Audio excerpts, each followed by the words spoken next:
I think he's locked out. Can you go grab him?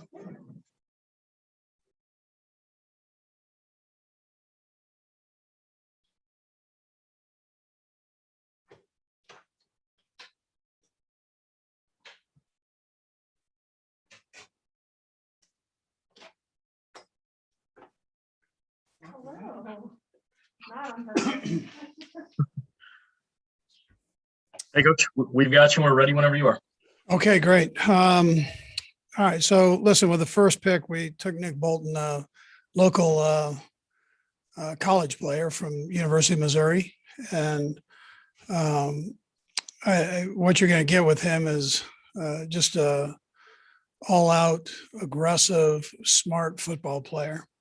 Not the biggest guy, but very, very tough, great tackler, great ball skills. And in the pass game part of it, and tremendous leadership.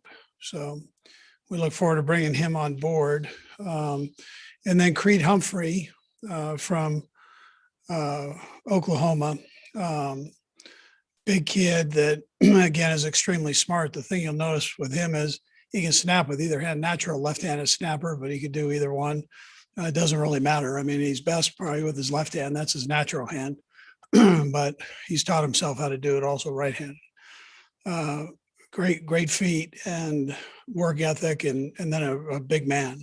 And so Creed will be a nice addition to that offensive line. My hat goes off to Brett Veach and his crew of scouts and really the whole personnel department there of just batting down and taking the best players at the spot once we got to this position, taking the best players that were there. It takes discipline to do that. And Brett did that. And I think we came out with two good football players. Obviously time tells, but they sure were good college football players. We think he'll transfer right into here in Kansas City. Both good citizens too, good kids. And they'll be great in the locker room for us. Anyways, with that, time's yours. Let's go first to Herbie T.O.B. Go ahead, Herbie. Hey, Coach, good evening. Always a pleasure to see you, as always. Thanks, sir. Hey, reference Nick Bolton, and I know you still have to go through OTAs and training camp, but based on what you've seen in his production at Mizzou, is he a kind of guy that you could probably project to immediately contribute, kind of like what you had in mind with Willie Gay last year?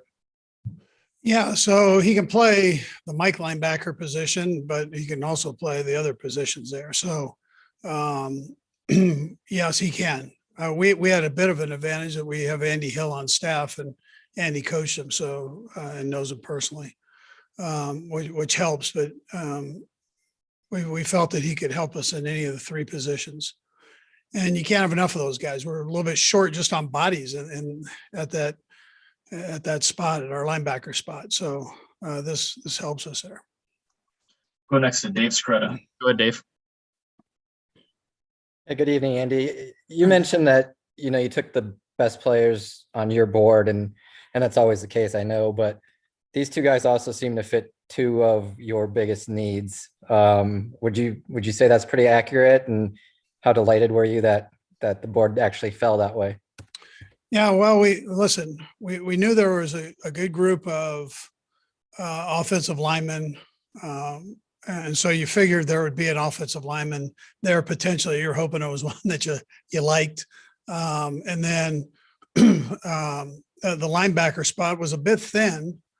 But again, the way it fell, this kid, I thought it was a no-brainer when we got to that spot. I mean, you put on the film and you watch him play, and which I'm sure most of you guys have, that you just see he jumps out at you. So that wasn't too tough of a choice there. But and listen, there's some other good players up there. I'm not saying that, but these were two of the guys that Brett had targeted before we even got into the day here. So he was hoping that they would be there. Let's go next to Adam Teicher. Go ahead, Adam. Hey, Andy. Humphrey is now the fifth offensive lineman you guys have added, and counting the two guys who are opting back in. you're basically at a total makeover here at your offensive line. And it was obvious you guys were going to make some changes there, but was this maybe more than you anticipated when the offseason began? And Brad, I'll have one quick follow-up also. Well, no, listen, we hadn't done a whole lot to that area for a bit, and we've got good players coming back too. So we've got this great competition that'll take place, and Adam, that brings out the best in all of us. So, as a player, you sit there, and I've talked to the guys about this. I mean, Brett's going to go do his job, and he's going to try to keep the competition high, and let's not run from that. Let's attack it. And what it'll do is, if you handle it right, it brings out the best in you down the road. So embrace the competition and keep on working to make yourself even better, and thus the team better. And that's what Brett's done with the offensive line. He's just added some great competition in there. Yeah. Okay. And hey, we heard from Brett last night about Orlando Brown, but this is our first chance to talk to you since the trade. I'd like to hear in your words what you liked about him, how you think he fits. Yeah. So Orlando, I mean, we know he's a big man. The part that you don't know is how much he loves football. And so he comes in and with a reputation here the last 4 years and during college of a kid that will be a leader in the locker room, leader amongst the offensive line, and also somebody that loves the game. And those are all important things to us. So does he have to get in here and work his tail off, and he'll have to learn a few new techniques and that, again, all to make him better. And does he have room to continue to grow? Absolutely. Even though he's been a 2-time Pro Bowler here the last couple of years, he's one of the great things about football. It's like being a farmer. There's always work to be done. So, so he'll do that. He'll get in here and work his tail off and get better. But some of those intangible things I sure like. And then again, we've had a chance to play against him here a couple different times, and he's a physical guy. So we like that too. Let's go next to Nate Taylor. Go ahead, Nate. Hey, Andy. Thanks for doing this. Just wanted to ask you what you learned about Nick and Creed in the pre-draft evaluations. Did you get a chance to talk with them on Zoom, and just what did you maybe learn about them that the tape doesn't show? Yeah, so I sat in on the Zooms. I kind of kept back off on it so we could get accomplished what we wanted to get accomplished with it. And so the position coaches did most of the talking. The coordinators and the head coach, we kind of sat back and chimed in only when needed there. But it was great to let these guys talk about football, talk about their life, where they're at, how they perceive going forward here as a professional. And so I did listen to these two, and impressive. I've got a special place in my heart for Missouri, so I've had to kind of sneak in on that one and listen. And then Orlando told us to go get Creed, when he was here. He goes, there's a good one in Oklahoma you need to take a peek at. So we had already had our eye on him, but it was neat for Orlando to, put it out there to us that way. We'll go a few more, and we'll start with Sam. Go ahead, Sam. Hey, Andy. All right, so, How quickly do you feel like Creed can translate to the next level? And do you view him strictly as a center, or is he a guy that could maybe play some guard? Yeah, he could do either. He's a good athlete, so he could, probably could play all three if we had to go that route. But so we'll just see. We'll see how he does. I mean, it's a competition part of it. You know how Andy does it with playing the 5 best. And so he's going to give everybody an opportunity to show what they've got, and we'll figure it out. But that competition, I mean, I can't say that enough. You bring that competition in the picture, and it just makes everybody better. And thus, in this case, the offensive line better. Let's go next to Pete Sweeney. Go ahead, Pete.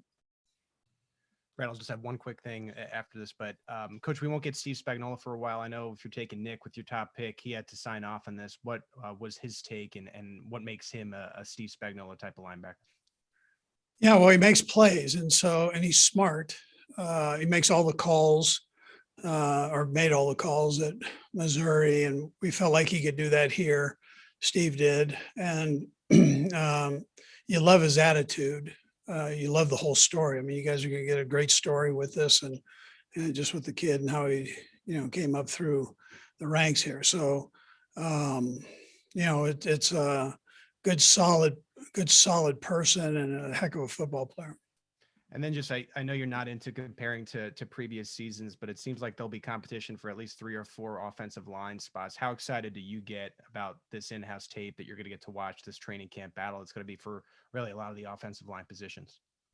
Yeah, I mean, you guys know how I feel about it. I mean, you're as good as your offensive line and defensive line are. So, it's obviously important spots. So I love the competition that we've created. Like I said, we've had good players here. So, but this even adds to the competition level, and it should just make us better. We'll go last to Matt Derrick. Go ahead, Matt. Hey, Coach, thanks for the time as always. You bet, Matt. You mentioned that Nick is a little bit undersized. Is that just an evolution of that position, with the linebackers role having to do more and more, especially with multiple receiver sets? And I mean, is that something that when you're going up against a team that's got a linebacker who can move around like he does and has that ability, that you got to scheme around a little bit differently? Well, you guys know I'm familiar with small linebackers. I had a great one from Kansas State play for me, so at Philadelphia, and so this is no different. He moves around well. He can cover in the pass game, the RPO game. He's got a good feel for that, and he still can shed and get off of the big guys, and that becomes important. So it's. I'm expecting him to play as sweet as your shirt looks here. Coach, we appreciate the time. Thanks for joining us. All right. Be safe. Thank you. All right, guys, hang tight. We're going to get Nick on first, hopefully in a couple minutes here.